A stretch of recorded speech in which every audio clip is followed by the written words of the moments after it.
N'avez-vous jamais eu l'impression d'avoir déjà vécu ce moment précis, dans les moindres détails, ou peut-être qu'une petite voix intérieure vous a littéralement hurlé de ne pas prendre cet autobus et que vous avez découvert plus tard qu'il était tombé en panne? Ce n'est ni de la magie, ni un bug dans la matrice, c'est l'incroyable performance de votre cerveau. Aujourd'hui, nous allons plonger dans les mystères de la conscience et examiner 20 explications scientifiques de phénomènes comme le déjà-vu, l'intuition et ce fameux sixième sens. À la fin de cette vidéo, vous comprendrez que votre cerveau est le superordinateur le plus puissant qui soit, et vous apprendrez peut-être à mieux décoder ces signaux. Croyez-vous au sixième sens ou pensez-vous que ce ne sont que des inventions? Laissez-nous un commentaire avant de commencer. Pendant des siècles, les gens ont attribué les pressentiments inexplicables et les étranges coïncidences à l'intervention divine, aux forces mystiques ou même aux vies antérieures. L'intuition était considérée comme un don du ciel et le déjà-vu comme un aperçu d'un autre temps.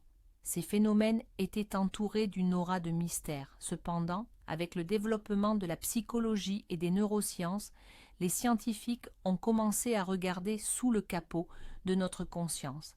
Ils ont ainsi compris que les expériences les plus énigmatiques pouvaient avoir une explication tout à fait terre-à-terre et biologique. Aujourd'hui, nous n'allons pas parler de surnaturel. Au lieu de cela, nous allons nous armer de faits scientifiques pour voir comment notre propre cerveau crée ces effets étonnants, nous donnant l'impression d'un miracle. Découvrons ensemble ce qui se cache derrière ces termes mystérieux.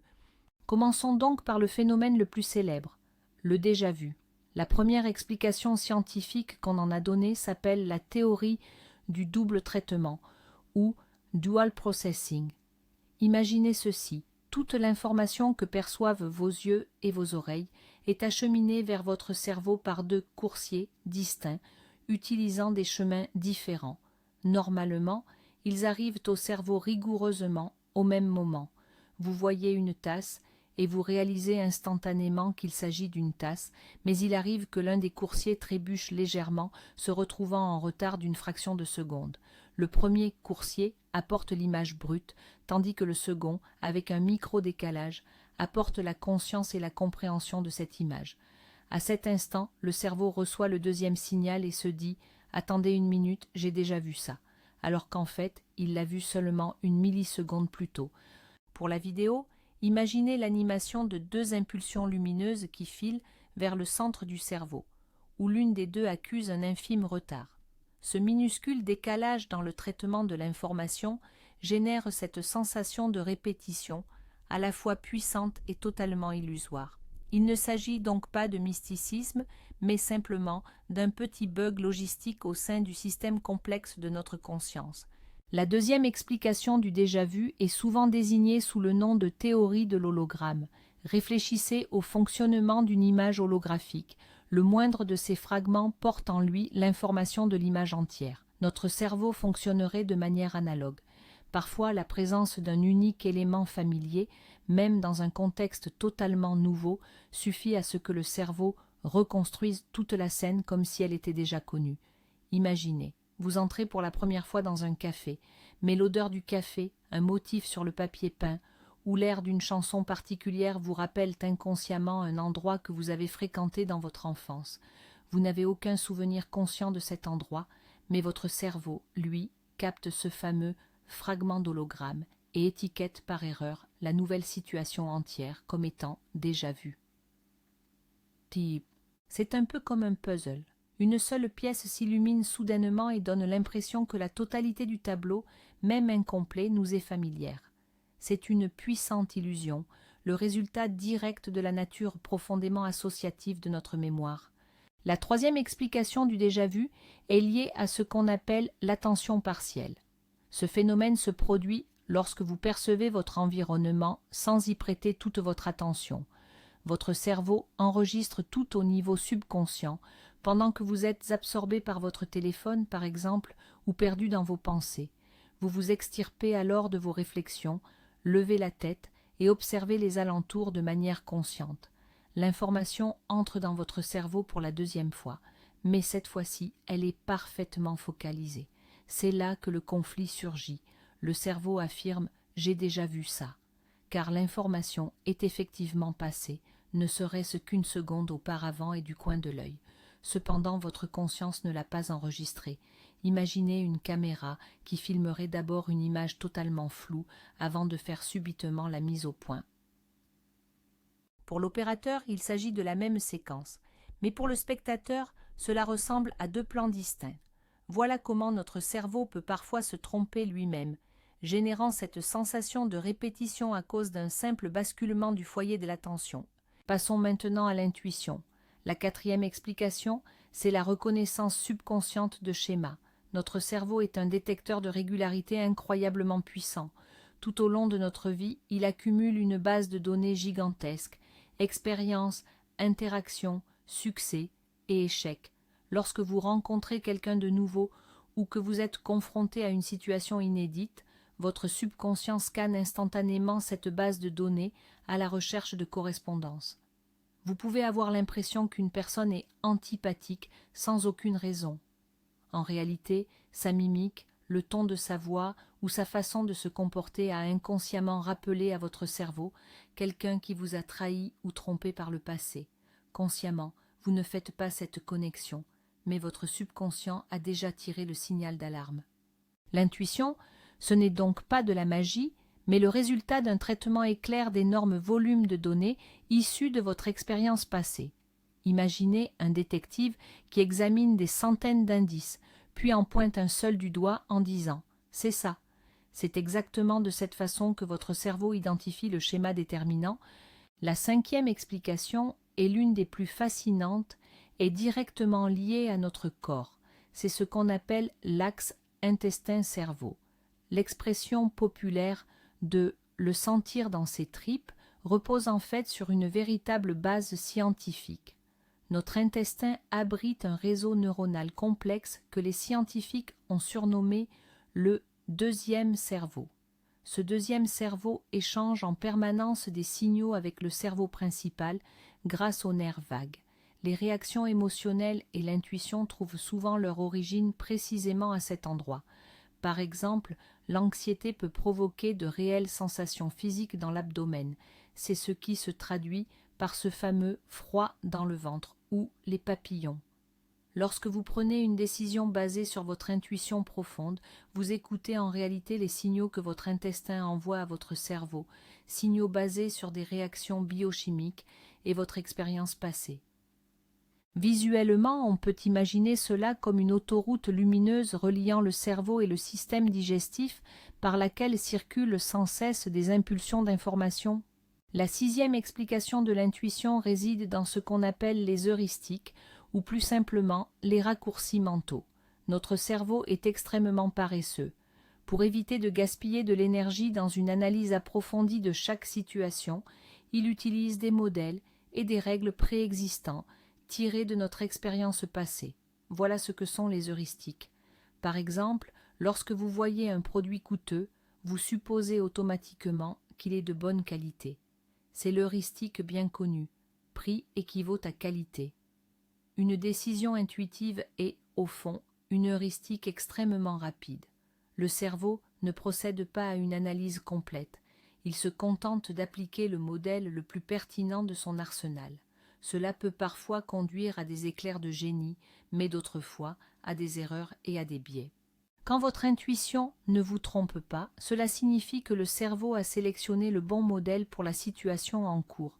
C'est un peu comme un joueur d'échecs expérimenté qui fait un mouvement. Il ne calcule pas toutes les possibilités, il reconnaît simplement une position familière sur l'échiquier et applique une solution déjà éprouvée. La septième explication qui nous rapproche du concept de sixième sens, ce sont les neurones miroirs. Ces incroyables cellules de notre cerveau s'activent non seulement lorsque nous effectuons nous-mêmes une action, mais aussi lorsque nous observons quelqu'un d'autre la réaliser. Par exemple, si vous voyez quelqu'un sourire, les neurones miroirs responsables de l'action de sourire s'activent également chez vous. Vous reflétez littéralement son émotion à l'intérieur de vous. C'est le fondement même de l'empathie, cette capacité à ressentir ce que les autres éprouvent.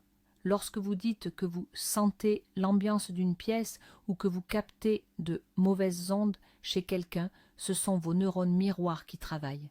Ils décryptent les signaux non-verbaux, les mimiques, la posture, les gestes et modélisent l'émotion correspondante dans votre propre cerveau. Vous ne lisez pas dans les pensées, vous endossez littéralement l'état d'autrui, et c'est ce qui est perçu comme un sixième sens. Le huitième point, la perception subconsciente, aussi appelée signaux subliminaux. Chaque seconde, nos organes sensoriels captent un volume d'informations absolument gigantesque. Pourtant, seule une infime partie de ce volume atteint notre conscience. Tout le reste est traité en mode arrière-plan dans les profondeurs du subconscient. Il peut s'agir de sons, d'odeurs ou de micro-expressions sur les visages des gens que vous ne remarquez pas consciemment. Cependant, cette information s'accumule et finit par influencer profondément vos émotions et vos décisions. Imaginez la scène, vous discutez avec quelqu'un et vous ressentez une inexplicable méfiance. Il est possible que votre subconscient ait capté une micro-expression de mépris sur son visage, une expression qui n'a duré qu'une fraction de seconde. Votre conscience l'a manqué, mais votre subconscient, lui, ne l'a pas raté. C'est lui qui vous a envoyé un signal d'alarme que vous avez interprété comme une intuition. C'est exactement comme un iceberg. Nous n'en voyons que la pointe, tandis que la masse principale, celle qui influence son mouvement, reste cachée sous l'eau, n'en qu'en. La neuvième explication porte sur ce qu'on appelle les rêves prémonitoires ou les pressentiments. Souvent, il s'agit d'un mécanisme de prophétie autoréalisatrice. Prenons un exemple. Vous rêvez que vous allez échouer à un entretien d'embauche important. Ce rêve génère de l'anxiété. Vous arrivez à l'entretien déjà nerveux, peu sûr de vous, vous répondez à côté et au final vous échouez réellement. Et vous vous dites « ce rêve était prémonitoire ». Mais en réalité, ce n'est pas le rêve qui a prédit l'avenir, c'est votre croyance en lui et l'anxiété qui l'a généré qui ont façonné cet avenir. Vous avez agi vous-même, inconsciemment, de manière à ce que la prédiction se réalise. Le même mécanisme s'applique aux pressentiments positifs. Si vous sentez que la journée sera bonne, vous vous comportez de manière plus ouverte, plus confiante et plus amicale, ce qui, par conséquent, attire la chance. Il s'agit d'un puissant mécanisme psychologique que nous confondons souvent avec une prévision mystique. La 10e explication du déjà-vu, et celle-ci est plutôt inattendue, nous vient de la neurobiologie. Certains chercheurs associent ce phénomène à des microcrises dans le lobe temporal du cerveau. Bien que cela puisse paraître effrayant, il ne s'agit en réalité que de minuscules perturbations électriques, totalement inoffensives, que la plupart des gens ne perçoivent même pas. Le lobe temporal est notamment responsable de la reconnaissance des objets familiers et de la création des souvenirs. Un bref pic anormal d'activité neuronale dans cette zone pourrait momentanément court-circuiter le mécanisme qui génère cette sensation de familiarité ou de reconnaissance. Résultat, une information parfaitement nouvelle est étiquetée par erreur comme étant déjà vue. C'est un peu comme si, sur votre ordinateur, un fichier tout neuf recevait accidentellement le tampon « Archive 1999 ». Vous le consultez, vous ne comprenez pas d'où il sort, ni pourquoi il vous semble si ancien. C'est donc une simple erreur de classement du système, et non un véritable aperçu du passé. Le 11e mécanisme permettant d'expliquer l'intuition s'appelle les marqueurs somatiques. Cette théorie a été proposée par le célèbre neurobiologiste Antonio Damasio. L'idée principale est que lorsque nous vivons un événement, notre cerveau l'associe non seulement aux faits, mais aussi aux sensations corporelles que nous avons éprouvées à cet instant. Par exemple, une transaction réussie s'associe à un sentiment d'excitation agréable, tandis qu'un échec peut provoquer un pincement désagréable à l'estomac. Ces sensations physiques sont justement ce que l'on appelle les marqueurs somatiques. À l'avenir, lorsque vous êtes confronté à une situation de choix similaire, votre cerveau active instantanément le marqueur correspondant. Vous n'avez pas encore eu le temps d'analyser la situation logiquement que votre corps réagit déjà, que ce soit par une chaleur agréable ou un froid désagréable. C'est cela, l'indice intuitif, directement tiré de l'expérience émotionnelle de votre corps. Il s'agit littéralement d'une sagesse inscrite, non pas dans nos pensées, mais dans nos ressentis physiques. La 12e explication pourrait sembler tirée du règne animal, mais elle nous concerne directement. Il s'agit de la détection inconsciente des phéromones. Les phéromones sont des substances chimiques que les organismes vivants libèrent dans leur environnement et qui influencent le comportement d'autres individus de la même espèce. Pendant longtemps, on a pensé que ce système était peu développé chez l'être humain. Pourtant, des études modernes suggèrent que nous sommes bien capables de capter inconsciemment les signaux chimiques émis par nos semblables. Ces signaux peuvent influencer notre humeur, notre niveau de stress ou encore notre sentiment de sympathie ou d'antipathie. Lorsque vous rencontrez quelqu'un et ressentez immédiatement une forte attirance ou au contraire une répulsion, il est possible que vous réagissiez non seulement à son apparence ou à ses paroles, mais aussi à son cocktail chimique unique. C'est un niveau de communication invisible que notre conscience ne perçoit pas, mais qui pourrait bien être à la base de nombreuses intuitions spontanées que nous avons sur les autres. Le 13e point vient déconstruire le mythe des rêves prémonitoires. Ce phénomène s'appelle la cryptomnésie, ou mémoire cachée. En substance, notre cerveau mémorise une quantité phénoménale d'informations, mais en oublie complètement la source. Vous avez pu lire une nouvelle en coup de vent, entendre un fragment de conversation ou apercevoir une scène de film, puis l'oublier complètement. Quelque temps plus tard, cette information refait surface dans vos rêves.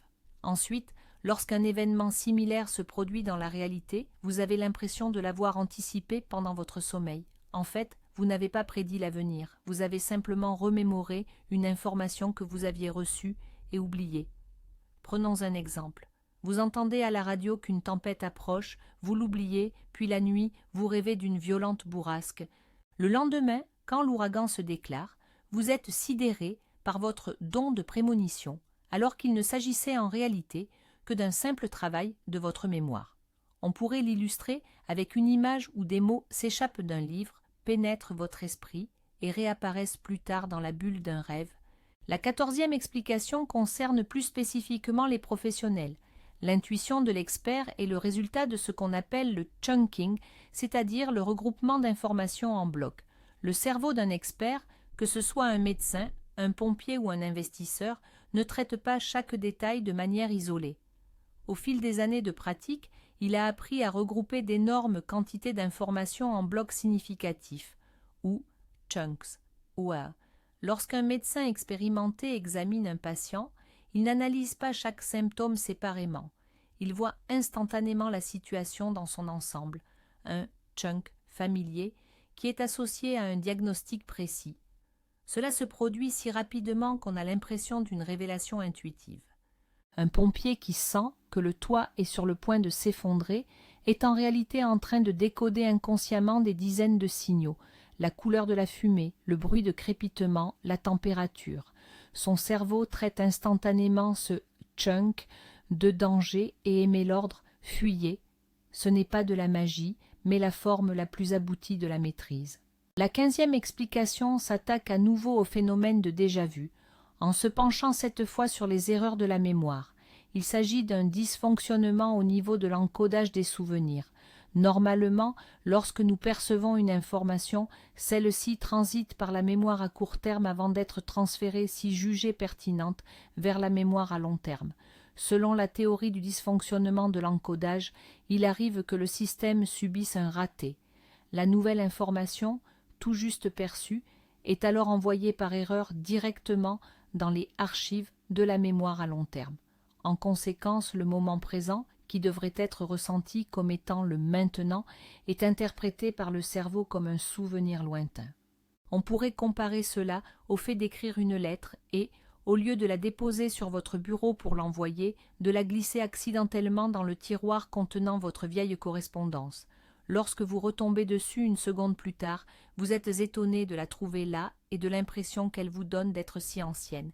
Il ne s'agit ni plus ni moins que d'une simple erreur du service administratif de votre cerveau. Le 16e phénomène, c'est cette sensation étrange et un peu angoissante d'être observé. Elle est gérée par un réseau neuronal spécialisé dans notre cerveau, le système de détection du regard. Évolutionnellement parlant, cette capacité était cruciale pour notre survie. Repérer à temps un prédateur ou un ennemi, Ce système est incroyablement sensible. Il peut déterminer la direction du regard d'autrui avec un minimum de données, même à grande distance ou par vision périphérique. Mais, comme tout système hypersensible, il produit parfois de fausses alertes. Ce système est tellement calibré pour traquer les regards qu'il peut s'activer même en leur absence. Vous marchez dans une rue déserte et vous avez l'impression qu'une fenêtre sombre vous fixe. C'est simplement l'hyperactivité de votre système de sécurité archaïque. Votre cerveau préfère sonner l'alarme 10 fois par erreur plutôt que de rater une seule menace réelle. Mutaono, mieux vaut prévenir que guérir. Voilà sa devise. Passons à la 17e explication. Elle concerne les coïncidences troublantes ou, pour reprendre le terme du psychologue Carl Jung, la synchronicité. Pourquoi avons-nous parfois l'impression que l'univers nous envoie des signes? La réponse est simple, le biais de confirmation. Notre cerveau adore trouver des schémas, même là où il n'y en a pas. Nous avons tendance à remarquer et à donner une importance démesurée aux coïncidences qui confirment nos pensées ou nos sentiments, et nous ignorons complètement les milliers de moments où rien ne concorde. Vous pensez à un vieil ami, et il vous appelle immédiatement, vous y voyez un signe. Mais vous oubliez les centaines de fois où vous avez pensé à lui sans qu'il ne décroche son téléphone. Imaginez que vous tirez sur un mur, puis que vous dessinez une cible autour du trou où la balle a atterri. On dirait un coup parfait. C'est exactement ainsi que notre cerveau dessine des cibles autour de coïncidences aléatoires, créant l'illusion d'un sens profond et d'une connexion universelle. Le 18e point soulève des concepts souvent considérés comme ésotériques, tels que la perception de l'aura. D'un point de vue purement scientifique, ce phénomène pourrait en réalité être une manifestation de la synesthésie, un trouble neurologique rare. Chez les synesthètes, on observe un véritable entrecroisement des sens. Par exemple, ils sont capables de voir les sons sous forme de couleurs, de goûter littéralement les mots, ou d'associer systématiquement lettres et chiffres à des teintes spécifiques. Il existe d'ailleurs une forme de synesthésie particulière où l'individu associe la personnalité des gens à des couleurs précises. Lorsqu'un synesthète interagit avec autrui, il peut réellement percevoir un nuage coloré ou un halo entourant la personne. Pour ces individus, il s'agit d'une expérience sensorielle bien réelle. Pourtant, vue de l'extérieur, elle est facilement interprétée comme une capacité mystique à discerner une aura ou un champ énergétique. Ce n'est pas une superpuissance, mais simplement un câblage cérébral différent, une connexion neuronale inhabituelle qui fusionne divers canaux sensoriels en une expérience perceptive unique. Le 19e concept scientifique fondamental qui nourrit notre intuition est l'interoception. En termes simples, c'est la capacité à percevoir et sentir l'état interne de notre corps, le rythme cardiaque, la respiration, la tension musculaire ou la faim. Les personnes dotées d'une interoception bien développée comprennent mieux leurs émotions, car elles en ressentent littéralement les manifestations physiques. Les recherches montrent que chez ces individus, l'intuition est plus affûtée, en particulier pour les décisions financières et sociales. Lorsque l'on vous dit « écoutez votre corps » ou « faites-vous confiance », c'est l'interoception qui est visée. En développant votre attention à ces signaux corporels internes, vous entraînez en réalité votre intuition. C'est l'équivalent d'apprendre à lire le tableau de bord de votre propre organisme. Mais plus vous maîtrisez ces signaux, plus vos décisions et vos pressentiments sont précis. C'est une compétence fondamentale qu'il est possible et même nécessaire de développer. Passons enfin à la 20e explication, elle aussi liée au déjà-vu et au rêve. C'est ce qu'on appelle l'amnésie de la source. Ce mécanisme est similaire à la cryptomnésie, mais avec une seule différence. Vous vous rappelez du fait en lui-même, mais vous ne savez absolument plus d'où vous tenez cette information. Vous avez pu voir un endroit précis dans un film, un jeu vidéo ou même en rêve.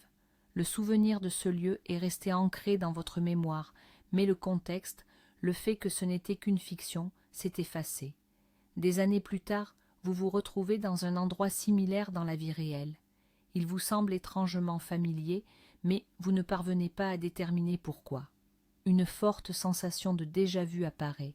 Vous n'êtes pas en train de vous souvenir d'une vie antérieure, vous êtes simplement incapable de retrouver la source de cette mémoire actuelle. Votre cerveau envoie le signal connu, mais il est incapable de lui coller l'étiquette vue dans un film. C'est cette confusion qui génère cette sensation mystique d'avoir déjà été là. Pour résumer, que retenir?